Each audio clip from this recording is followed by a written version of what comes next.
Sabi ni Tomas, Panginoon ko at Diyos ko, mali yun! Sumainyo ang kapayapaan. Pagkasabi nito, ipinakita niya ang kaniyang mga kamay at ang kaniyang tagiliran.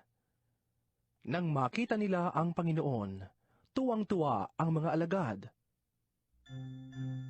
Sinabi na naman ni Jesus, Sumainyo ang kapayapaan. Kung paanong isinugo ako ng Ama, isinusugo ko rin kayo. pagkatapos sila'y hiningahan niya. Tanggapin ninyo ang Espiritu Santo. Ang patatawarin ninyo sa kanilang mga kasalanan ay pinatawad na nga, subalit ang hindi ninyo patatawarin ay hindi nga pinatawad. Ngunit si Tomas, na tinatawag na kambal at isa sa 12, ay wala roon nang dumating si Jesus. Absent nga eh! Absent nga eh! Kaya't sinabi sa kanya ng ibang mga alagad, Nakita namin ang Panginoon! Mali yun! Hindi ako maniniwala hanggat hindi ko nakikita at nahahawakan ang bakas na mga pako sa kanyang mga kamay at hanggat hindi ko naisusuot ang aking daliri sa mga sugat na yon at sa kanyang tagiliran. Makalipas ang 1 linggo, muling nagkatipon sa loob ng bahay ang mga alagad at kasama nila si Tomas.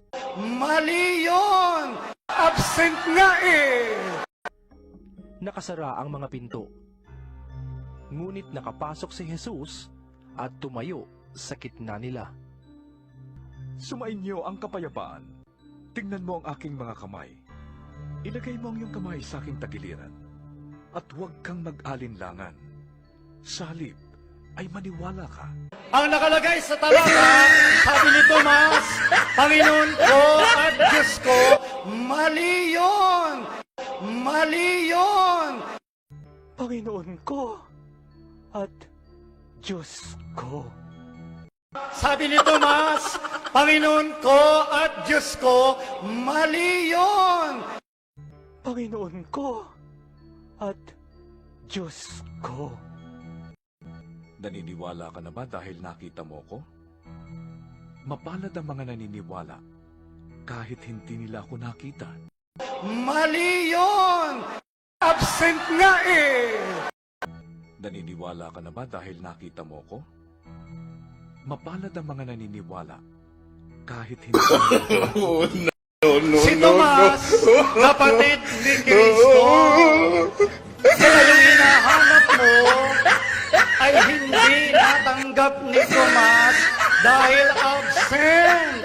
Ang sabi ni Kristo, sabihin mo sa aking mga kapatid, wala si Tomas. Paano niya malalaman yon? Mapalad ang mga naniniwala kahit hindi nila ako nakita. Marami pang himalang ginawa si Jesus na nasaksihan ng mga alagad, ngunit hindi nasusulat sa aklat na ito. Ang mga nakasulat dito ay isinulat upang kayo'y sumampalataya na si Jesus ang Mesyas, ang anak ng Diyos, at sa gayon, magkaroon kayo ng buhay sa pamamagitan niya.